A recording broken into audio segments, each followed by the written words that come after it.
नमस्कार। आज हम बात करने वाले हैं एक बहुत ही दिलचस्प किताब पर, जो एस्टीन गार्डर की सोफी की दुनिया। हाँ नमस्कार। ये किताब वाकई खास है। फिलॉसफी और मिस्ट्री का अनोखा संगम। बिल्कुल।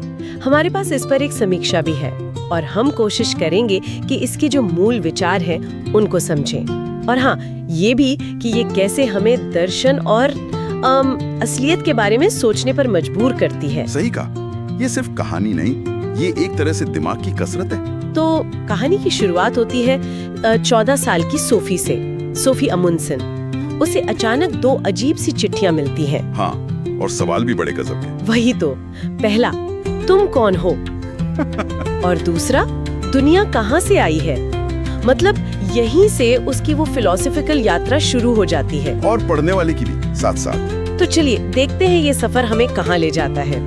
तो जल्दी ही सोफी को ना अल्बर्टो नॉक्स नाम के एक, क्या कहते हैं, रहस्यमयी दार्शनिक से लंबे लंबे खत मिलने शुरू हो जाते हैं। हाँ, और वो खत ही तो पूरी कहानी का एक तरह से इंजन है। बिल्कुल। ये खत उसे जैसे फिलॉसफी के इतिहास की सैर कराते हैं। सुकरात, प्लेटो से लेके कांट, सार्त्र, सब प्राचीन ग्रीस से लेके मॉडर्न एक्सिस्टेंशियलिज्म तक। पर फिर कहानी में एक मोड़ आता है। हिल्डे मुलर नैग नाम की एक और लड़की का जिक्र होने लगता है। हाँ, ये हिल्डे वाला जो एंगल है, यहीं से चीजें और दिलचस्प हो जाती हैं। सोफी की पूरी दुनिया पर सवाल उठने लगता है। और ये इस किताब की खूबी भी है ना। हाँ, समीक्षा में भी इसका जिक्र है। हाँ बिल्कुल। ये एक तरफ तो आपको रहस्य में उलझाए रखती है और दूसरी तरफ ये फिलॉसफी की एक बहुत ही सुलभ तरीके से लिखी गई पाठ्य पुस्तक जैसी है। सही कहा। गार्डन ने मुश्किल आइडियाज को कहानी में बुना है। जैसे देकार्त का वो मैं सोचता हूँ इसलिए मैं हूँ, या कांट के सिद्धांत, ये सब कहानी के साथ बहते चले आते हैं। और कमाल की बात यह है कि इसके लिए आपको पहले से फिलॉसफी जानने की जरूरत नहीं है। नहीं, बिल्कुल नहीं। ये आम पाठक के लिए है। और यहीं से कहानी और गहरी होती है। वो हिल्डे वाला पॉइंट, हाँ, वो असलियत बनाम भ्रम वाला सवाल खड़ा कर देता है। जैसे जैसे सोफी फिलॉसफी पढ़ती है, उसे शक होने लगता है। हाँ, कि कहीं वो खुद ही किसी की कल्पना तो नहीं। बिल्कुल। ये कुछ प्लेटो की गुफा वाली मिसाल जैसा है ना? हाँ, एकदम सही। वही गुफा वाली मिसाल जहाँ कैदी परछाइयों को ही सच समझते हैं। हाँ, क्योंकि उन्होंने असली दुनिया देखी ही नहीं। सोफी को भी लगता है कि कहीं वो भी ऐसी ही किसी परछाई वाली दुनिया में तो नहीं। बिल्कुल। और इसी से जुड़ा एक और बड़ा सवाल उठता है, स्वतंत्र इच्छा बनाम नियतिवाद, फ्री विल वर्सेस डिटर्मिनिज्म। अच्छा, हाँ, क्या हम अपनी जिंदगी खुद कंट्रोल करते हैं या कोई और है जो हमारी कहानी लिख रहा है? सही। सोफी सोचती है कि कहीं उसे हिल्डे के पिता मेजर क्नाइग तो नहीं लिख रहे, जो हिल्डे के लिए किताब लिख रहे हैं। ये तो बहुत बड़ा सवाल है। मतलब फिलॉसफी के सदियों पुराने सवाल कहानी के अंदर। हाँ, गार्डन में यही कमाल किया है, इतने भारी सवालों को कहानी के रहस्य में लपेट दिया है। ये सोचना ही कितना अजीब है कि हम शायद किसी और की कहानी के पात्र हों। खैर, गार्डर के लिखने के तरीके पर आते हैं। समीक्षा में भी तारीफ है इसकी। हाँ, उनका अंदाज बहुत साफ है, सरल है।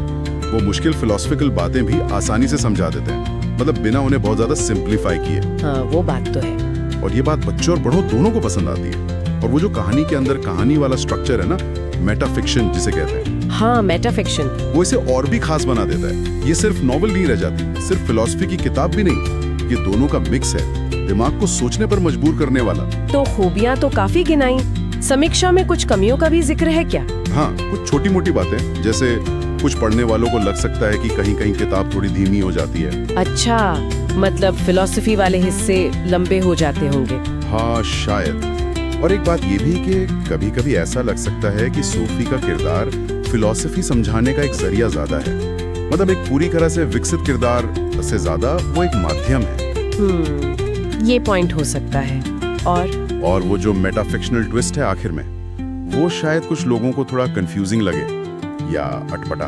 अच्छा। पर कुल मिलाकर ये छोटी बातें हैं, किताब का जो ओवरऑल इम्पैक्ट है वो काफी मजबूत है। तो फिर संक्षेप में ये किताब क्या है? समीक्षा का फाइनल वर्डिक्ट क्या है? समीक्षा इसे बहुत अच्छे से समेटती है। कहती है कि ये एक दार्शनिक परिकथा है, एक रहस्यमयी उपन्यास है और इंसानी सोच के इतिहास का एक क्रैश कोर्स है, सब एक में। वाह, सब एक में। हाँ, ये उन सब के लिए बेहतरीन है जो कभी ना कभी ये सोचते हैं कि हम यहाँ क्यों हैं, या जो दिख रहा है क्या वही सच है। मतलब बुनियादी सवाल पूछने वालों के लिए। बिल्कुल। उनके लिए ये एक तोहफा है। तो ये थी हमारी आज की बातचीत जस्टीन गार्डर की सोफी की दुनिया पर आधारित वाकई एक सोचने पर मजबूर करने वाली किताब है। हाँ बिल्कुल। और जाते जाते एक सवाल हम भी छोड़ जाते हैं। हाँ जरूर। अगर हमारी अपनी असलियत पर ठीक सोफी की तरह सवाल उठाया जा सके तो फिर हमें अपनी जिंदगी की कौन सी बुनियादी धारणाओं पर दोबारा गौर करने की जरूरत पड़ सकती है, जरा सोच।